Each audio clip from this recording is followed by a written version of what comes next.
We're chatting here to Emma Friedlander-Collins, otherwise known as Steel and Stitch on Instagram. And Emma's in Brighton in the UK, and we were going to be meeting up as part of my Churchill now deferred until post-coronavirus. So Emma, how are you coping over there at the moment? Just give us a little hot shot of how it's going for you.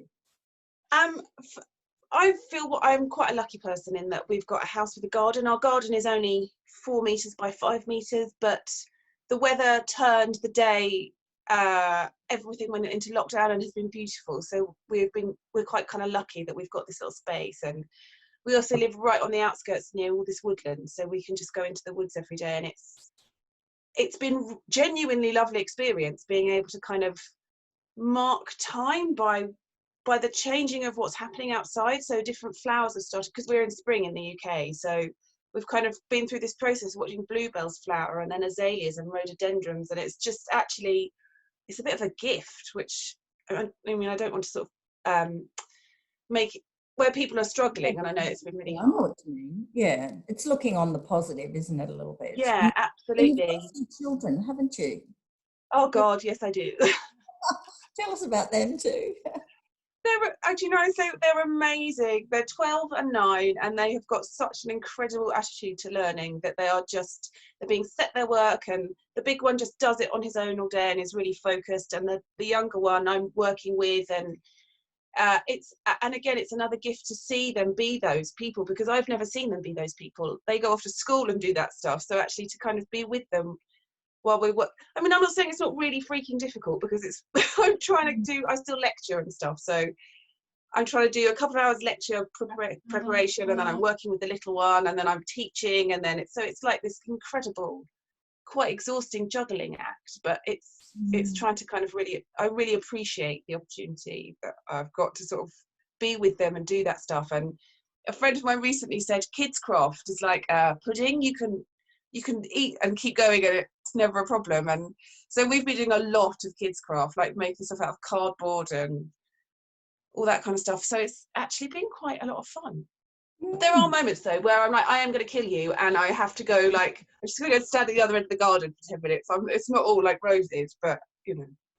Yeah, so you mentioned that you lecture. So tell us a bit about your creative business as well, like how you might run how your work runs normally. So I went freelance about 5-6 years ago in just crochet design is what it started with. So I write books, and I just finished writing a book, and we were really lucky actually. We'd done all the photography and stuff just before lockdown, so we've been able to finish the editing kind of remotely, and that's okay. And I've been able to write patterns here, which is also brilliant. But the shift has been, you have a certain amount of work that's going forward, and everything's had to stop. So it's, for me, again, it's trying to find the opportunity in that. So it's about going, okay, I don't have to deliver anything to anybody immediately. What can I now start to work on for myself? Because what then tends to happen for me is someone will pick that up, and that will become a book again in another 6 to 8 months. So it's kind of letting the creative opportunity kind of do its thing and experiment for a little bit. So, and because I also lecture, you've got that kind of balance. I have a few days where I've got to do the kind of academic formal thing with my head, and then the other few days where I can kind of explore and play and experiment a bit. So it's kind of okay. Yeah, tell us a bit about that lecturing, that formal process, and the education that you had around sustainability and design process. So my masters, I only went back and did. I used to be an urban planner, in transport specifically, which isn't very sexy. But I worked on sustainability, trying to introduce cycling and walking environments to help people kind of get out of their cars and stuff. And it was really challenging. And only a year ago, so I'm 40 now, I went back and got my master's and did it in sustainable design. And it was really about how you can use design as a problem-solving tool. So if you've got a designer's brain, it's about using that creative thinking process to apply to what they call wicked problems. Sustainability and what's going on kind of to our planet being one of those things. So it was going, okay, I have this process which is very visual, So one of the things I teach, particularly I teach on a fashion communication course, so it's not about sustainability, but I talk a lot about how we can change the way we think about fashion particularly. But it's going, okay, if you've got a designer's brain, how can you start to think and communicate specifically for me about things that you think are important? So I use my Instagram feed very consciously now to try and make sustainability look really gorgeous and not kind of how we expect it to look, which is kind of green and grainy and earthy and wholesome, which was our kind of traditional visual narrative, but to try and make it feel a bit more for me, it's about something that's quite cool. I just think it should be something that's quite cool. Your Instagram feed's fun. It is, because for me, and that's about having that authentic voice, isn't it? I love what I'm making, and I really enjoy what I'm trying to do is show as I'm learning and what I'm learning and how I'm experimenting, and try and engage people with that process through little photos, because that's what that platform allows for me to do. So that's all my work. I kind of teach that. So what I teach specifically is how to use platforms like that and how to take photographs to kind of share a narrative that's, for me, an important one. I chose upcycling in clothes as a thing to focus on because it's something that I think is really important that we need to address in terms of the global impact that we have through it. And it's trying to say, okay, I'm not going to buy anything new. This is what I've got around me. How else can we kind of think about these as opportunities for creating something new? So again, it's that sort of design process and that designer's brain of going, okay, this is the problem, how are we going to solve it? Oh, look, there's all these amazing ways in the middle that we can kind of come to this bit at the end. So in a way, with looking at your background and what you do, you probably in a way were sort of prepared for this circumstance where you're just using what you've got around you and just adapting and, you know, redesigning life under lockdown. I think so. And I think it's about, so what we did, so for the first week, it was quite sort of frustrating because there wasn't space to do the things we needed, and I needed to find somewhere to work. And rather than kind of feeling restricted by it, we went, okay, what can we do? And so because I've got the two boys, we moved both boys into one room. We converted this room in here. I'm just going to give you a little spin around. I painted the walls in here white, so I've got somewhere I can take photographs for work, so I'm not having to worry about the studio. And we made Charlie's room a tiny office. And it's only for a short term, and then we just change it back. And I think it's about being flexible, isn't it? And that's, again, that kind of whole design thing of going, oh, I've got to solve a problem. It doesn't have to be, it doesn't have to last. It's just got to be okay for now. It's going to be our fix. But yeah, as you say, I think we were kind of ready. We were sort of okay. My husband struggled a lot more because he's got more traditional, go to work every day, come home. And whereas because I was the one that was like, okay, we've got kids, we need to work around them. How are we going to do this? And one of the reasons I kind of pursued that crochet design route was that it would be more flexible for us. So I'm always adapting to what the needs of our family are. So it's just not so difficult for me. Neil, on the other hand, is finding it a lot more challenging. And has the situation highlighted your awareness of resources, where you get your resources from, and waste, or and it's been really fascinating because so I would just go to a charity shop, op shop, to pick up bits if I think I want to change something, or if I get an idea and think, oh, I haven't got it here, I can just go and find it secondhand somewhere, and I haven't been able to do that. So recently I put a post on Facebook just to ask if any of my friends and family have got clothes they're having clear out of, if they want to bring them to me while they can't take them somewhere else, then I will kind of look at them and upcycle them and play with them. And what has been, I'm really grateful to those people that have brought things round, but every person has brought at least 3 bin bags. And in all of those bin bags, there are always things that have still got tags on that have never been worn. And it's really shocked me, actually, how much stuff each one of us buys and hoards and doesn't even use before you're ready to just kind of dump it somewhere else. And I think it's been, even for me, who I feel like I'm really conscious about what I get rid of and where I get rid of it to, but I'm suddenly like, oh God, I've got a lot of stuff. And I'm living with it now in this kind of confined space. And it's a real kind of eye-opener to that even conscious consumption. it's really quite kind of startling. So yeah, it's been a really, really interesting, and not worrying, but it just makes me kind of go, okay, we need to think more about how I engage with those lovely people that have brought me all their stuff, about how they're buying and what they're buying and what they can do with it. But on the plus side, one of those lovely people brought me her bags of stuff and said, look, I bought this stuff I was just going to get rid of because it doesn't fit and I can't be bothered to send it back. But I chatted with her, and we're going to turn one into a skirt and one into a pair of shorts, and I'm going to make those for her and give them back. And she's all like, oh my God, that's really exciting. So if I can I'll do a little tutorial and show her how I'm going to do it. And then if she wants to do it again, she can. And similarly, my neighbours over the road had a pair of jeans that their daughter had ripped down both legs because they were designer holes in them, and she put her foot through each hole of just accidentally.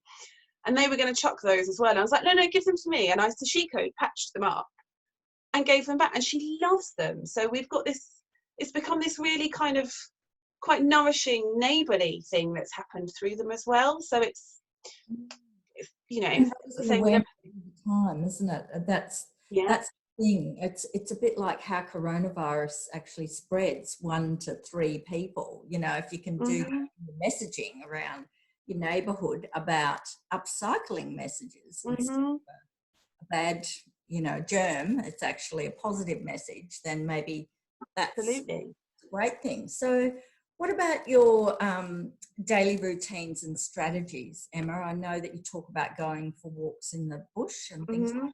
Can you just tell us how you manage each day?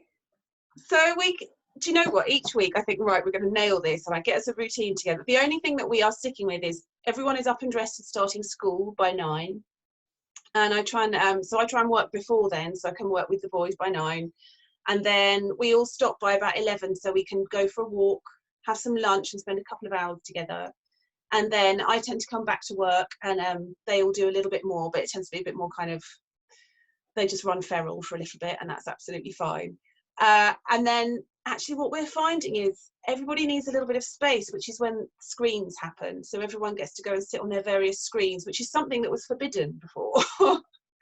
Because I was really kind of militant about, no, we won't spend time together. But now it's like, go on then, everyone spends some time apart. We will all just kind of sit where we are. And then my husband tends to get home about 6, so we'll all kind of stop and try and come together and watch a film or something together in the evening. So, I mean, that again is the kind of the ideal. It often doesn't work like that. Quite often one of them's annoying the other one, or, you know, it's pouring with rain and we haven't been anywhere and we're just eating kind of continuously. So it kind of goes up and down, but that's what we try and stick with.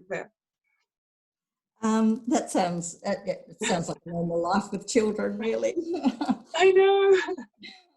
In terms of like everyday practices, being hands-on, like you're a maker, so you know you really obviously enjoy working with your hands, but I'm just wondering how that spreads in other parts of your life, perhaps with gardening and, you know, just all of those, the doing things. Do you find that helps you as well? Absolutely. So I make something every day. I mean, and if it's not, I make something for me every day. So I've started doing much slower makes, whereas before I was kind of I felt like I was under time pressure because was so busy with work and getting the kids to school. I was trying to kind of make sure I was really productive so that my freelance kind of world was keeping on going. But actually I've started to do things that are much slower. So I started making a blanket. I mean, I've never made a blanket. It's so boring usually because it takes such a long time, but actually I'm now quite enjoying that process of doing something that takes a really long time, which is why I started knitting, because I'm really horrible at knitting. But anyway, so I'm trying to do that every day. I'm making with the boys every day. But also our garden is 4 meters by 3 meters. Like I said, it's tiny. But this is a new house, and when we bought it, it was just a square of soil. But we planted a pear tree and an almond tree and a teeny tiny pond, like the world's smallest pond. It's about the size of a cooking basin. It's minuscule. But the pear blossom that has been it's what's got us through the first month. It's been so beautiful. And in our tiny pond, we've had newts move in. So we've been there kind of looking at those. We've had a hedgehog move in to the end of our garden because we've tried to make sure it's really natural and wild. So actually what we're doing is spending a lot of time in that space, kind of fiddling with it and making sure. So hedgehogs come when they're endangered over here, so it was a big thing for us. piles of natural wood kind of rotting, so they've got stuff to eat, so we're making sure we collect bits from the wood and bring them in, and then just making sure, like digging up and adding more edible plants for different creatures and that kind of thing. So it's difficult to get the plants at the moment, but we're finding if we just turn over bits of earth, it means that the hedgehog's got worms. So it's kind of keeping that practical thing going and nurturing this tiny little space, which is just giving us so much. Can you have a vertical garden there too? You know, maybe to grow your herbs on the walls, you know? So we've got, you know, pallets. We've got pallets where we try and put sort of strawberries in and stuff. And we've planted the herbs around the pond so that we go and pick them from, and can go and see all the creatures in it while we're picking our stuff. So we've kind of, it's worked very, very hard, that little space. It really does. We haven't got any, we used to have food in there, but because it's so small and because we've been trying to encourage the hedgehog, we stopped using slug pellets because they eat the slugs, which means we haven't been able to grow any food at all. But now the hedgehog's there and kind of eating those pests.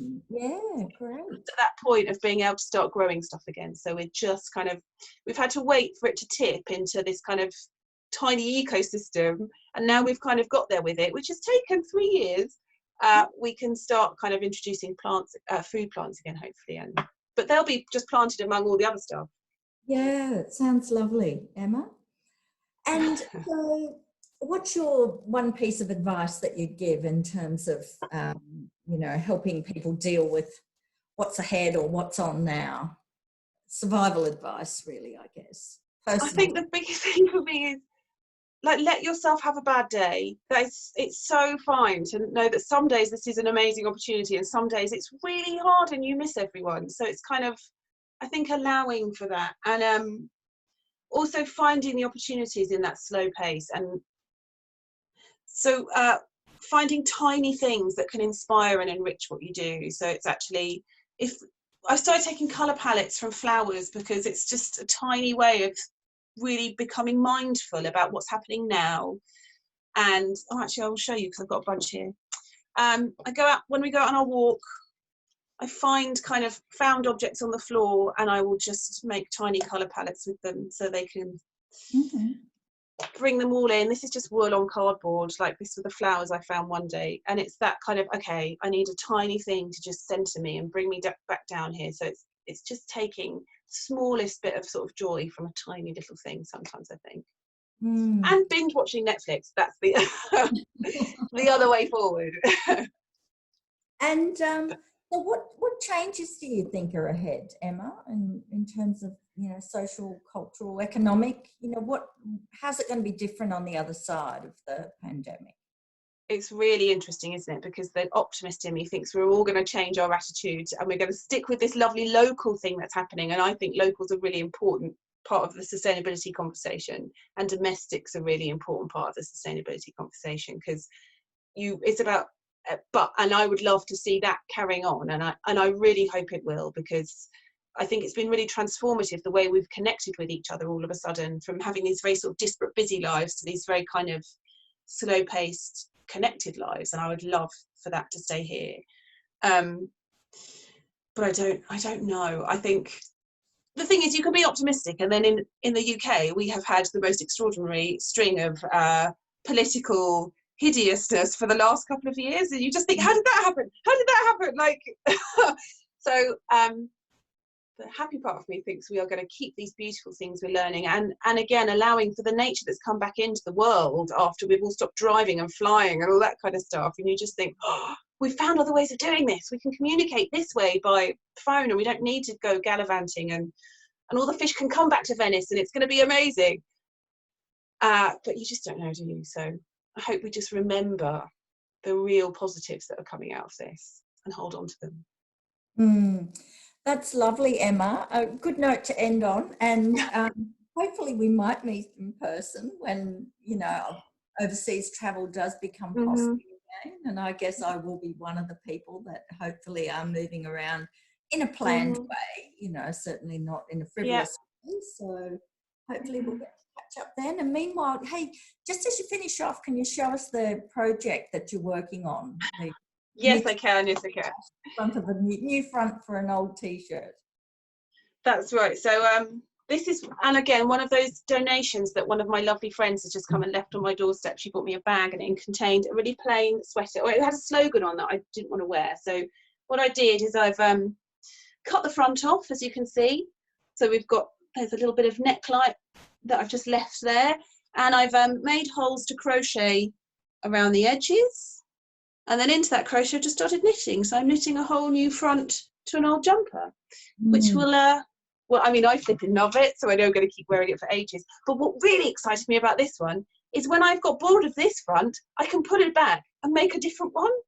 So it's all the fun part of knitting, which is you just want the design part, not the sleeves and the back and everything. And I get loads of jumpers. Oh, that's so resourceful. Well done. We're fellow upcyclers, aren't we? So we understand about that constant evolution of clothes as well, isn't it? Absolutely. Well, it's ludicrous to think you're not going to change. You change as you grow through your life. Your clothes want to change with you because they're part of your expression. So being able to go, oh, I'm going to just make this thing another part of me, I think is fun.